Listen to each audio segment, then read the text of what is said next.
Hi guys, and welcome back to my channel. It is the same day as my last vlog, so that's why I'm wearing the same outfit.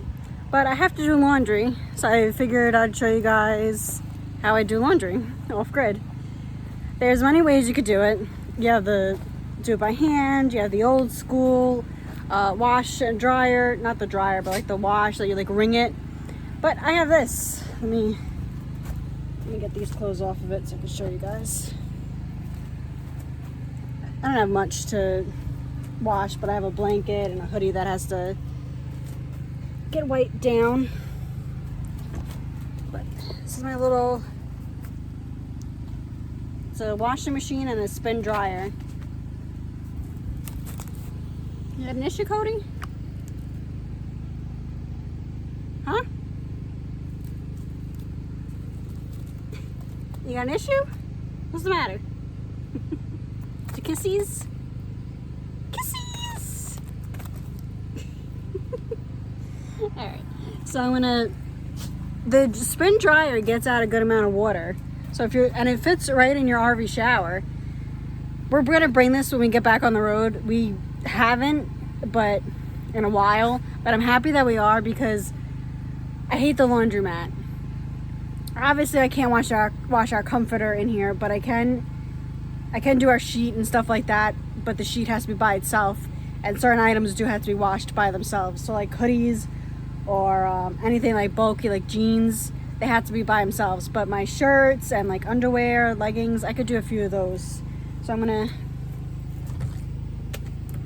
there's a rag in here. So in the middle part, you're gonna, let me flip you guys around. I've had this thing for years, so it's starting to fade out. So this is for the washer.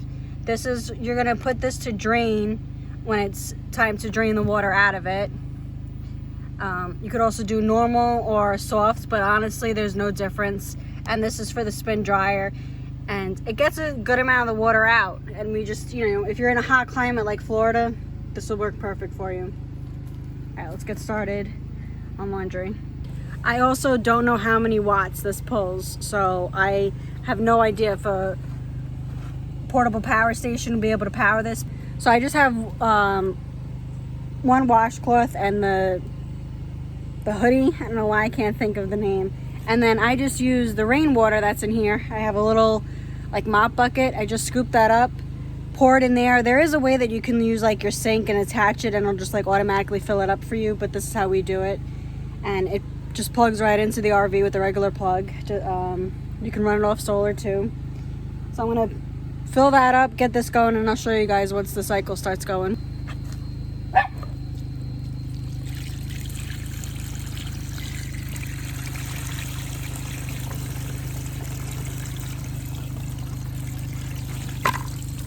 To make sure that it gets washed like really well, you're gonna do at least, I don't fill it all the way to the top because it'll get like, I don't want to like lose any in here, in the bucket I'm talking about, not here.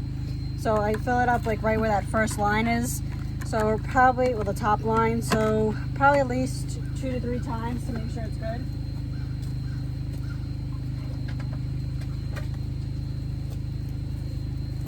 And this is free water, so from the rain.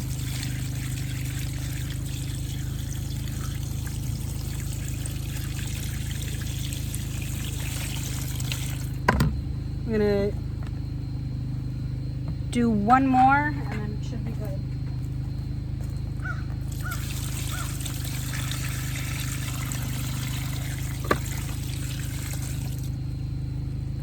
Obviously when you're on, you know, when you're living like this lifestyle, you don't want to use up all of your water. So like I showed you in our last video, we have a full thing. I never would use that for laundry. Unless it really needed to get washed and it had to be done by, you know, and you really needed it for tomorrow, that's the only reason I would waste water. But since we have this and it's gonna rain in a couple of days, I'd rather get these clothes back inside and put away. So I'm gonna turn the cycle on. Let me flip you over. When you open it, the cycle will stop. But as you can see, that this hoodie's been sitting outside for months. So let me close this, that way the motor doesn't keep going. And I'm just gonna let that keep going, and then when it stops, I gotta do another you know, rinse all the soap and stuff out, put in the spin dryer, let it air dry, and it'll be good to go by tomorrow morning. Welcome to Blue's Clues. Mail time! Alright, see what we got.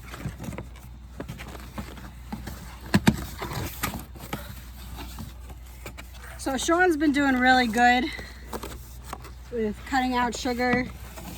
And the last scale that we had, it wasn't digital, it was the one that was like the dial. And that doesn't do good when you're full-timing in an RV driving around. So we decided to get a digital battery operated one. So we'll see how that holds up. I think it's glass. Anti-skid pads and 6 mm of tempered glass give you a firm footing. So we're gonna have to keep the box because glass doesn't do good in a RV. I also got a tarp for my roof. It's camo. It's heavy duty.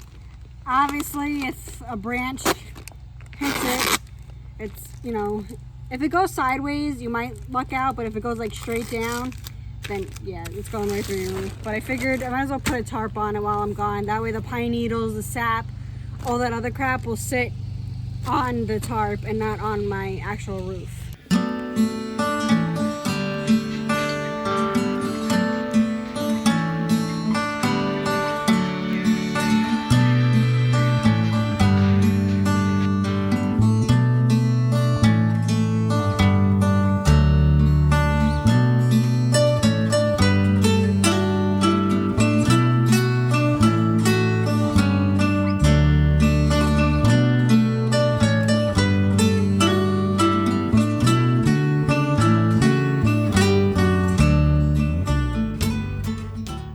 Alright, it's the next day. That was a super moon last night, and unfortunately I wanted to film outside to show you guys how bright it was, because it looked like we're in the country, so there's no street lights. It looked like there was a street light on our property. Everything was lit, the road was lit. It was weird, but it was cool too. But unfortunately on the camera it looked pitch black. So sorry about that. So today we are doing last minute things because I'm gonna be going on my trip in 2 days, I think it is. So I'm trying to get everything together. Tomorrow, my goal is to break everything down at my site. That way, when it's time to go, just back the truck up, throw whatever in the bed, and get going. I am bringing a good amount of stuff because the campground doesn't provide a picnic table. That's the only really big thing I'm bringing is just my black table and my electric scooter so I can buzz around the campground with Cody. But I don't know if Cody's gonna go on the scooter. He's not too crazy about it. I'm gonna put his blanket down and see if he likes it. I have a stroller for him, and he didn't like the stroller in the beginning, but now he seems pretty good with it, so we'll see. I'm doing last minute laundry, and then I'm gonna clean out the machine because the stuff that I had to throw in it was really dirty, disgustingly dirty. So I mixed Dawn and bleach together, very little bit of Dawn. And I'm gonna spray the whole outside and inside of the machine. I'm gonna run a cycle of bleach, that way it cleans out like the hose and whatever inside compartments, and then I'll probably put that away, put that back into storage because I don't think I'm going to be doing laundry anytime soon because we do leave at the end of the week here and get going for a little Thanksgiving trip. We're going down south Florida to 1,000 Trails. We're going to stay there for a couple of days, and we're going to be bouncing around different 1,000 Trails. Then we head over to the East Coast for closer to Christmas, and then we head out to go see family. So we're gonna film that I'm gonna film that as well. Not me with my family, but yeah, a journey. Oh, let me show you this too. So I got my hair dye delivered. I'll show you guys what I use in case you're interested in dyeing your own hair. I don't get that Walmart box crap. It fades too quick. So I get this. It's for dark hair only. So if you have dark hair like me, this is bleached. That's why I look so light. But my roots are dark. So I use this. I have 3 of them because the red is completely out of my hair, except like for certain parts on top, you can see it. But 3 completely saturates my hair because I wanted to actually get like every inch of my hair. So I get 3. They're 13 and change each on Amazon. You can go to Sally's and get it. And then you also need developer. I think I used 20 developer, or is it 40? It's one of those. It's either 20 or 40. If you go to Sally's and you tell them like what you want to do with your hair, they'll tell you what you need with the dye. So like when you go to Walmart, they have you like 1, 2, and 3, and they tell you to mix all of them together. So with this, I put it in like a mixing bowl, not that cook, like for your hair mixing bowl. And then you get the developer and you just mix it in. This does have a very strong scent. So if you're sensitive to smells, just do it outside. Don't do it in your van because you're going to choke yourself out. Your eyes will start to burn. And I leave it in for about 45 minutes and then you just wash it out. They do recommend when you're doing a color this strong and bright to do a conditioner, a treatment before it. I haven't done that. So I'm probably going to do that this time because I really want to try to save my hair as much as I can with dyeing it. After this trip, depending how well it goes with me being by myself, I did book another Harvest Toast for January, and it looks like a really cool place. It has like a whole bunch of stuff in one area, like in one parking lot, so I don't have to worry about going like far to do an activity. Like where I'm going this week, unfortunately, stuff that I want to do is pretty far. All right, I'm gonna finish wrapping stuff up here. If I do anything else that's interesting, I'll let you guys know. So our goal when we officially head back out is to only bring necessary stuff. I always bring stuff that I don't need. So we completely emptied this out. We took some stuff out that we're gonna go through and see what we need, what could just stay back here. And then we're bringing this small generator. This one, it works good, but it's bulky and it does have an oil leak. So we're gonna bring this little one. This is like a backup.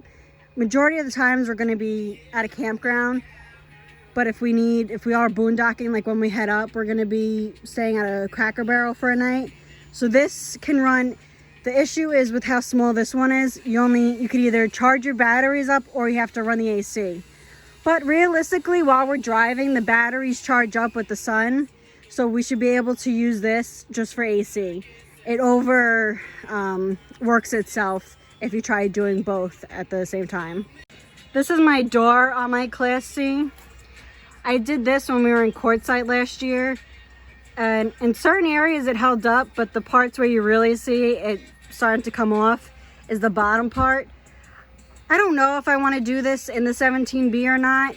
With the 17B, there's no window, which is nice. So I won't have to like cut around anything, but I'm not 100% sure if that's something I want to do yet or not.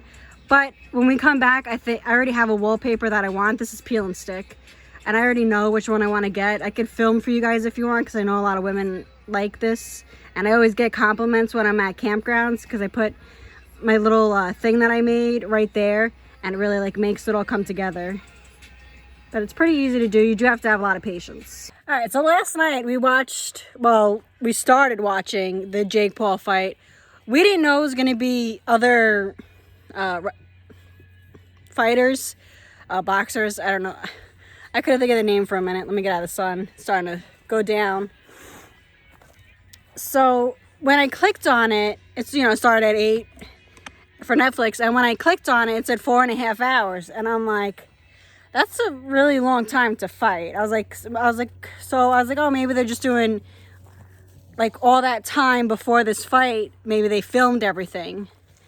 So when we found out that they weren't going to fight till like 11:30, I think they said 11:30, we bought like pizza, wings, like we went all out with food to watch this.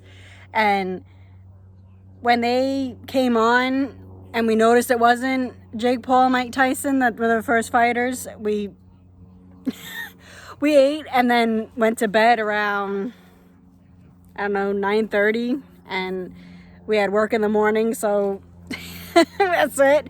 When we got home, we put it on. We skipped through all of it till it got up to them.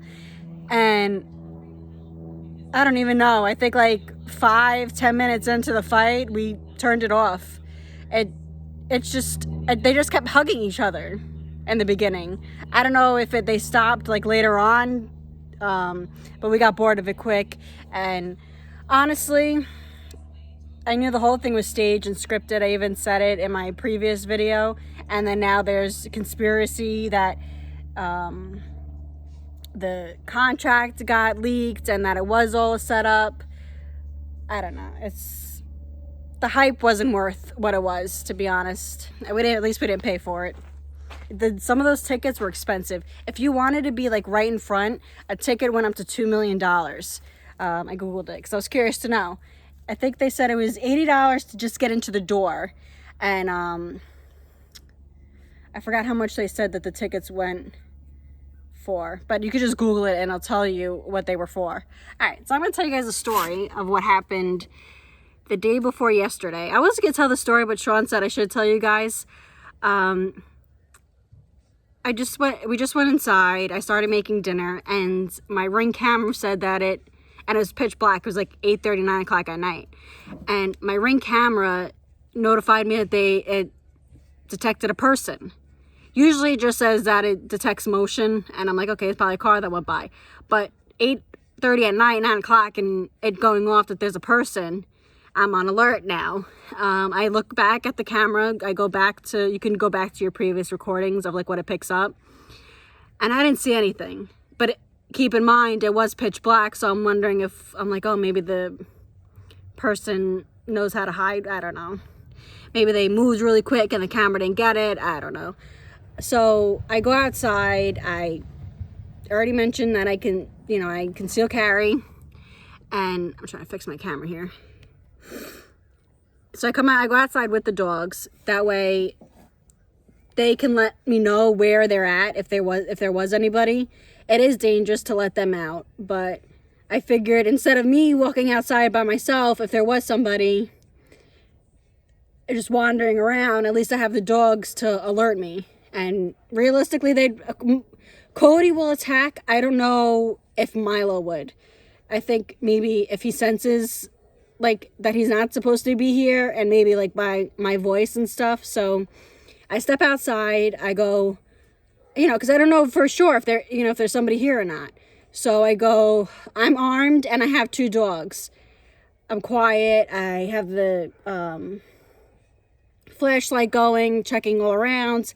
And then I just got this really weird feeling that something was here that's not supposed to be. I do believe in ghosts. I've had stuff happen to me before. For example, we were at one of these state parks, and it's only like 16 and change to camp there. That's one of our favorites. So we were in a conversion van at the time, and ever since then that we went back, I haven't had issues. So during the night, my chest felt really heavy while I was sleeping, and my throat started closing. I woke up to a dark figure on top of me, and I scream, "Get off of me," and I kick. And Sean's like, "What?" Sean's half asleep. The dogs were out of it, which I'm really surprised, because Cody is pretty good when it comes to stuff like that, because whenever I hear something or I sense something, he stares in that same location too. So I'm really surprised that he was okay. But that was scary. It took me a minute to go back to bed. So I stayed right where the Class C is.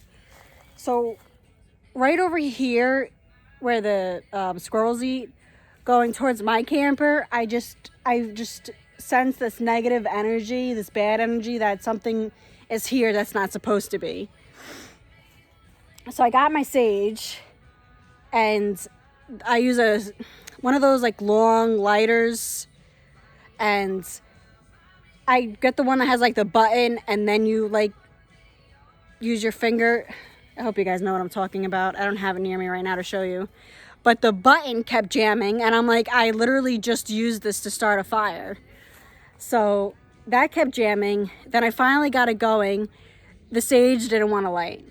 Not at all. And it's dried. I have had this thing for years. I did not want to go. I'm like, oh my God. I was like, something is really here, and I hope it doesn't do something to me, the dog, Sean. So a little while later, I waited, and then I tried again, and I just like kept the flame on it. I didn't like rotate it. I just let the flame try to catch it. It caught for a little bit. So I was able to go to like the front of the gate and do it around the gate to try to stop any negative energy from coming over there. And then I'm like, okay, I'm going to come over here now towards my camper and where the squirrels are to get whatever away from here. The sage went out as soon as I got here, as soon as I got to my camper. And it's not a far walk from the gate to my camper. So that sucked and I couldn't do anything. So I just left the sage near my camper and just went back inside. That's all I really could do. Before I end this video, I want to show you guys my compost pile, because I forgot to show it in the video before this one. We used to put food scraps, but I think that's what attracted the mice to over here. So we stopped doing that. Well, I did throw potato peels in there, but other than that, that's all that's really been in there. So we use this area to, can't tell if the squirrels drank that water or if Milo did. All right, sorry, I got distracted. So what we use this pile for is basically for ash. I think that's basically it, is ash, and because we don't do food, so this compost pile is basically just ash and whatever from the fire pit, to be honest. We don't really use it for much. So it's just sand and ash mixed together. And that's someone wanted to ask if they could see it, and that's it. So it's nothing fancy. If you are gonna do like food and stuff, composting, definitely bury it. Ash is really good for like odor and breaking things down and keeping ticks away. So keep that in mind too. Like when you watch these survival shows and they show you like Naked and Afraid, they use the ash and they put it around like their campsite, and it like keeps them away. So just think, just a little helpful tip for you. And the dogs go on the bathroom over there, so that breaks down too. In my next video, I'm not sure, but we are clearing out this. I have to throw, this is Cody's old stroller. I got him a new one now that he really likes. So if you have a small dog and you're interested in his stroller, you'll see that. And when I go camping, I'm going to bring that because I don't know if he's going to like that scooter. And I know he's going to want to explore, but he likes barking at like every little thing. So at least if I could keep him contained in the stroller, I'll be okay. But this mouse really made its home in here. There's sand everywhere. He dug underneath the tarp. There was a mole that was in here as well. With a mole, like if you're not sure if you have moles, there'll be like a little pile of sand. I don't have it anymore, but it looks like they like burrowed. So, and they like dark places. They can't do, because they are blind, I think. So the sun and stuff like hurts their eyes. But we're gonna clear this out, throw out crap that we haven't even touched. I really want to start downsizing. When we get back, I want to go to our storage unit and go through that as well, because there's certain things that we have to keep in storage, but I just hate having to pay for storage, and we need it because it's climate controlled. Unlike the container, it's not, and I have to worry about certain things getting weathered from the heat. So that's fun. It's basically what I'm going to be doing, and between tomorrow and putting all my crap, getting my crap ready for camping. I can't check in till 2 anyway, so I don't even know if I'm going to kill myself to put everything together when I could just do it the day of. But I don't know if I should do that. Probably I could do that, because knowing me, I'm going to forget something and then I'm going to have no way of getting it. All right, I'm going to end this vlog here. Going to start cleaning stuff up, decluttering. Hope you guys are enjoying these vlogs. Can't wait to go out on my solo camping trip. I hope you guys are excited as I am. I'll see you in the next one. Bye, guys.